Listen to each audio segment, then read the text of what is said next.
Sending out your invitation email for your webinar is absolutely critical to getting responses and getting people to sign up. So I want to cover the key points you must include, or you should include, in that invitation email to make sure it has the best possible effect.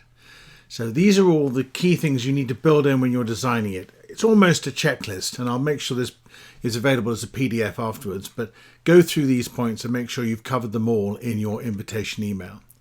Let's start with the title, and essentially shorter is better. They say keep it down to about 35 characters. If you've got a prominent speaker in your webinar, then include their name. That's always a good hook. But you can also sort of front load the subject line. So rather than saying planning, changing and running in cloud computing, you could say cloud computing services, planning, changing and running. So you get the main keyword up front and it gets people's attention. You could frame the subject as a question. So you could say something like, are you suffering from stress in your social media marketing, or something like that. And if you add a sense of urgency by making sure you reference the time of the webinar, then you're going to get more opens. So if you've got into your sequence and the webinar is tomorrow, then you put it in brackets, tomorrow, and people will realize and make sure they open up and take a look. So that's actually very important. If you can personalize your email as much as you can, the easiest way to do that is by using the name field in your email service provider software. So make sure that when you're capturing emails, you get people's names. If you don't have the first name, you'll end up saying, dear, John Colley, and that looks a bit cumbersome. So if you can capture first names, then you can use them in these personalized fields. Critically, you should explain who the webinar is for, and this should be right up front in your first paragraph, followed immediately by a series of bullets explaining the benefits of attending the webinar and how it's going to solve a specific problem. So this is the absolute hook to get people drawn in and interested in your webinar. And this really must be right up front and very clear and explicit. If you're going to include an image, and this can be really good, you need to design your image the right way, and it needs to have a certain number of components. First of all, the picture and the name of your speaker, and perhaps if they've got some titles or they've got a particular accreditation or some sort of well-known connection, then you make that clear as well. The primary benefit of the webinar should be made very clear, alongside maybe some sort of background photograph, which it then sort of provides a background for the whole photograph that you're providing, the whole image you're providing. A clear title of the webinar is important.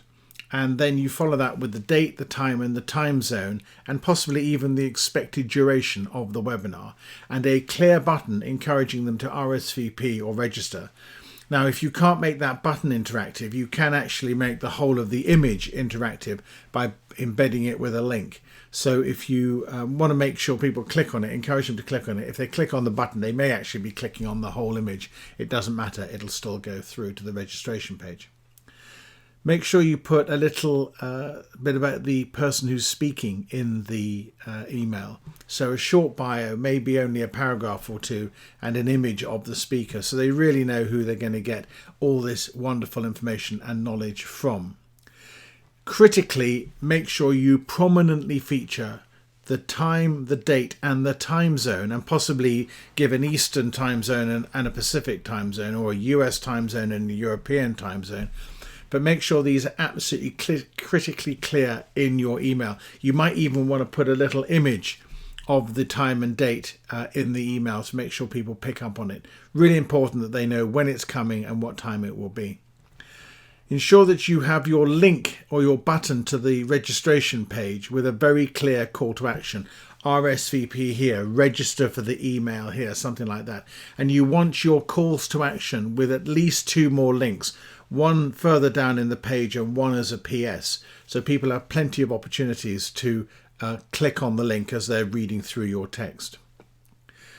Do give your participants the opportunity to ask questions before the webinar. This can be really useful to you because you can get information from them and then feed these questions in as you go, and perhaps even name drop them as you go. So that can be really valuable. The way to do that is very simply, you just put a little paragraph at the end saying, if you'd like to ask us questions ahead of time, please feel free to email us at, or you can give them a Twitter address if you want to. I would prefer to do email because I don't pick up that much on Twitter. So give them an opportunity to engage ahead of time. So if you do that, you're going to capture all the key components of your critical webinar invitation email. This is the first one that goes out, and in the reminder emails and the follow-up emails before the webinar is actually held, a lot of this key information needs to feature again. But once you've designed the first one, you can amend it to fit the follow-up emails very easily, and you will know that you've already captured all the key information.